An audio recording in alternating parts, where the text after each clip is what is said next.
வாக்குத்தத்தம் உன்னுடையது, மேன்மையும் மகிமையும் என்னிடத்தில் உண்டு. நாம் இந்த உலகத்தில் வந்தபோது தேவனுக்கு சமமாயிருப்பதை கொள்ளையாடின பொருளாக எண்ணாமல் என்னையே வெறுமையாக்கி அடிமையின் ரூபம் எடுத்து மனுஷ சாயலாக வந்தேன். இவ்வுலகத்தில் பிறந்தபோது என்னை கிடத்த சரியான இடமில்லை. ஏழ்மையிலும் தாழ்மையிலும் நான் இந்த உலகத்தில் வந்தேன். மனுஷகுமாரனுக்கு தலை சாய்க்க இடமில்லை என்று சொல்லும் அளவிற்கு உனக்காக என்னையே நான் தாழ்த்தினேன். ஆனால் உனக்காக நான் சிலுவையில் மரித்து 3ஆம் நாள் உயிரோடு எழுந்த பொழுது வானோர் பூதலத்தோர் பூமியின் கீழானோருடைய கால்கள் யாவும் முடங்கும் மேலான நாமத்தை நான் பெற்றுக்கொண்டேன். அந்த மேன்மையை உனக்கும் நான் தருவேன். என்னை விசுவாசிக்கிற உன்னுடைய வாழ்க்கையில் அற்புதங்களையும் அதிசயங்களையும் நான் செய்வேன்.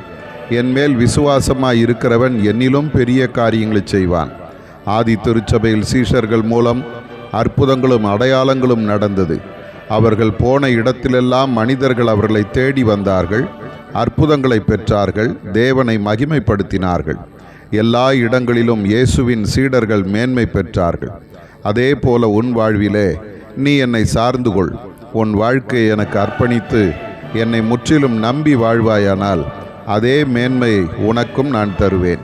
நீ செல்லும் இடமெல்லாம் சிறப்பு பெறுவாய். நான் இன்று உன்னோடு கூட இருந்து பெரிய காரியங்களை செய்வேன். ஆதார வசனம், இயேசு மரணத்தை உத்தரித்தது நிமித்தம் மகிமையினாலும் கனத்தினாலும் முடிசூட்டப்பட்டதை காண்கிறோம். எபிரெயர் 2:9.